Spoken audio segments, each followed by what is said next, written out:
Ladies and gentlemen, welcome to our well-produced, crappy YouTube channel. Yeah, today Ricky is going to do some stuff with the HX Stomp.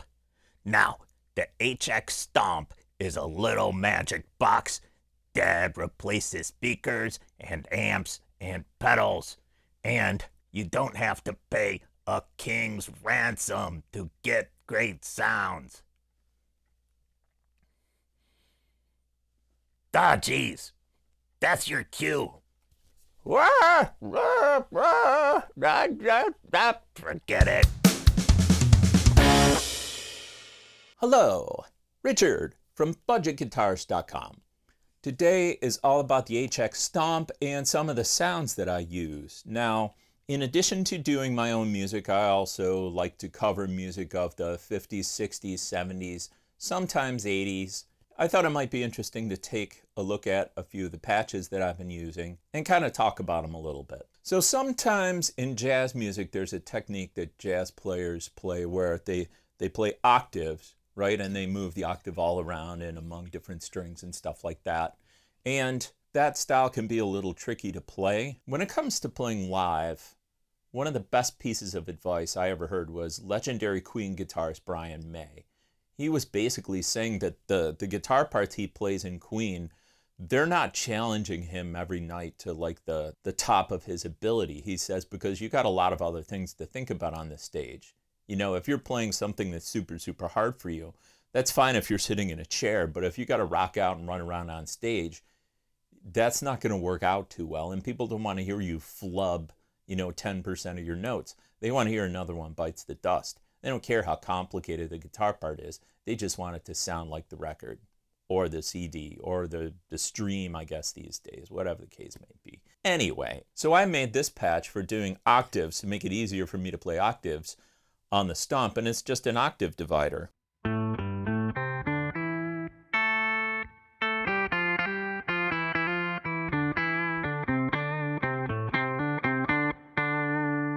That's like a part from a Steely Dan song. It's a heck of a lot easier to do that than to play the octaves. Is this cheating? Absolutely. But again, I mean, when I'm doing a live cover gig, I'm doing the one-man band thing. So I'm playing keyboards, I'm playing guitar, I'm singing. Sometimes in some songs, I'm doing guitar and keyboards at the same time. So I need stuff I can handle.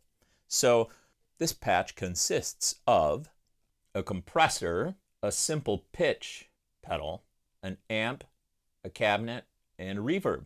This is a case, by the way, for this patch where I'm using the 2x12 double C12N cabinet with a ribbon microphone. That's the one of the built-in stock cabinets. When it comes to cabinet sounds that are built into all the Helix stuff, they do get a bad rap because they mostly are not as good as their IR counterparts. But some of the cabinets in here, there's nothing wrong with them. They're perfectly fine.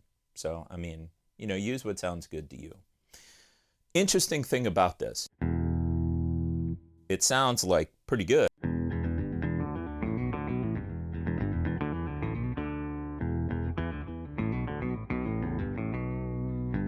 Right? So, but interesting thing about this is if you go to play chords, when you're doubling the octave down, it's going to sound really bad like this. That's pretty bad sounding. And the reason is because you don't play like 6 notes bass chords on a real bass. The frequencies just start fighting with each other and it just doesn't sound good. Like with any patch, you have to use it for what it's good for and don't use it for what it's not good for, if that makes sense. Anyway, let's look at another one.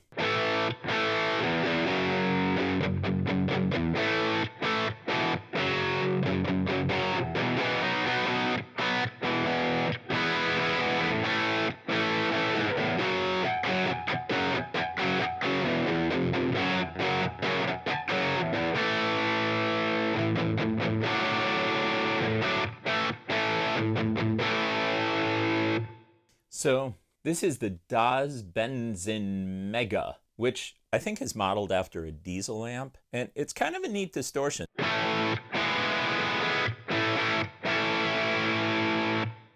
It's nasty in a way that I like.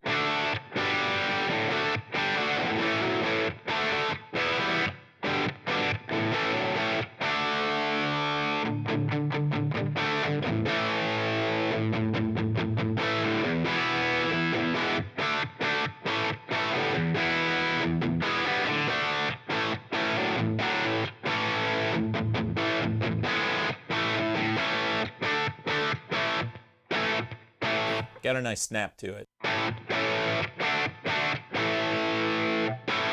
By the way, if you really want to get aggressive guitar sounds, like there's a similarity between playing guitar and martial arts. Okay? If you watch the old Chuck Norris movies, and I mean, who hasn't watched an old Chuck Norris movie? One of the things that is kind of amusing to watch in a Chuck Norris movie is the way he punches people. Because in most movies, you know, you got the good guy and the bad guy. They're drawn back to deliver the punch, and they're swinging around. And what Chuck Norris does when he punches is he basically makes a fist, in the same gesture delivers it. So it's sort of like bam. It's a very concise, direct action. Budgetguitarist.com does not condone violence. Anyway, instead of hitting a big chord by coming all the way up here like you're trying to deliver like a big looping punch, you're better off starting with your hand right down on the strings and driving the pick through the strings in sort of like a snapping motion like that. You know, you're not going like that, you're not going like that. I mean, that looks cool on stage, but there's a difference between and, right? You hear the difference? You can get a lot of power that way. So don't start like all the way up here, just snap it.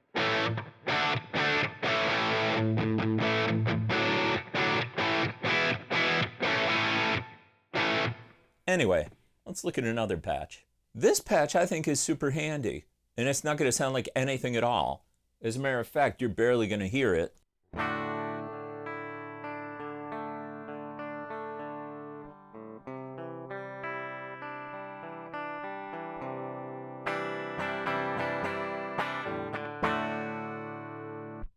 This patch is the sound of nothing enabled on the HX Stomp. When you use this patch basically has nothing in it whatsoever, except for the send block, which is sending the signal to my to Logic Pro. So why would you want a patch like this in your HX Stomp arsenal? I call it bypass, and that's exactly what it is. The HX Stomp is not coloring the sound at all. All we're doing is using the digital converters in the box now to send my signal directly into Logic Pro. This is a great way to use, for example, Helix Native or Amplitube or the guitar amp simulators that are built into Logic Pro or GarageBand, or if you're on Windows, you know, whatever Amplitube or whatever you're using. So you can use the HX Stomp as just like a direct box, but if you use any of the preamps or if you use any of the pedals, anything like that, you're going to color the sound. By making a bypass patch, you can just go straight through it, which is kind of cool. Handy. Next. Okay, here's one that I named Wilson Clean. I'm a big Steven Wilson fan. He used to be the lead singer for Porcupine Tree. He's got a solo career, etc. And it's ironic, I call this patch Wilson Clean, and in reality, he would never use this patch because it uses a stereo chorus. He doesn't like stereo choruses. He likes vibratos and stuff like that. But I'll tell you what this patch is. We got a compressor. We got US double. This is a Fender Deluxe clone. IR file with the Friedman V30. I've got some EQ that apparently I'm doing absolutely nothing with. And then for the mod pedal, I'm using 70s chorus. And then for the reverb, I've got an old school stereo dynamic hall. But I like this 70s chorus, stereo chorus pedal, because it just reminds me of like old school chorus.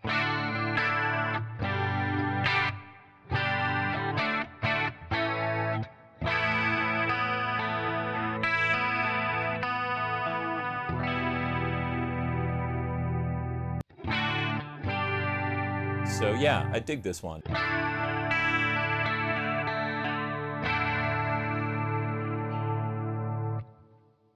And I'm going to put all these patches on my website so you can download them if you want to, or if you don't, then you don't have to. It's not required that you download them. You can watch the video anyway. Tony's not going to come to your house and check. Next. So one of the songs I wrote is called Last Kiss Goodbye, and I have this guitar solo in it where I've got the tone kind of rolled down. I'm using the neck pickup and I've got a delay and quite a bit of gain. And so instead of having to reach down and like roll off my tone, I just made this patch and rolled down some of the tone. And it's kind of a haunting kind of guitar sound. It sounds like this.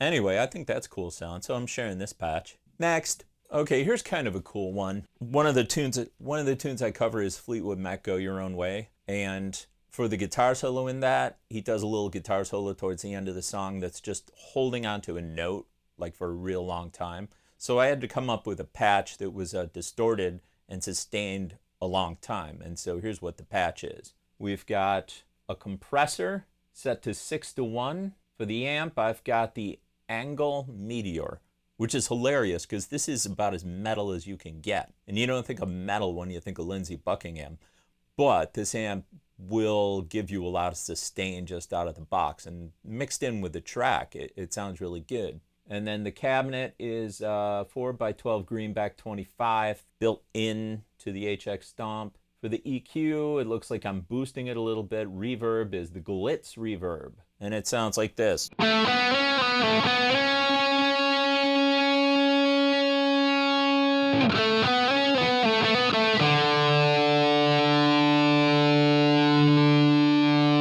what I'm talking about?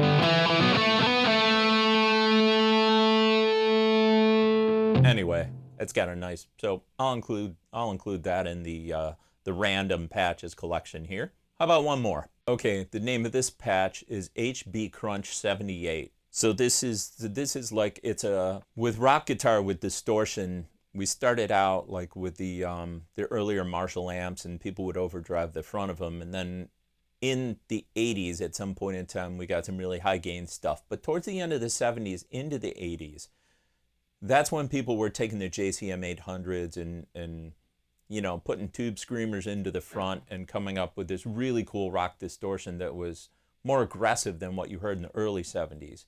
And so this is my attempt at such a patch. I've got, the amp is a Brit Plexi Bright, which is a Marshall. Then I've got my own IR file that I made from my orange vintage 30 cabinet over there. And then I've got a 3-to-1 compressor. Then I've got an EQ where looks like I'm boosting the low end. And then the reverb is the Legacy Hall, and it sounds like this.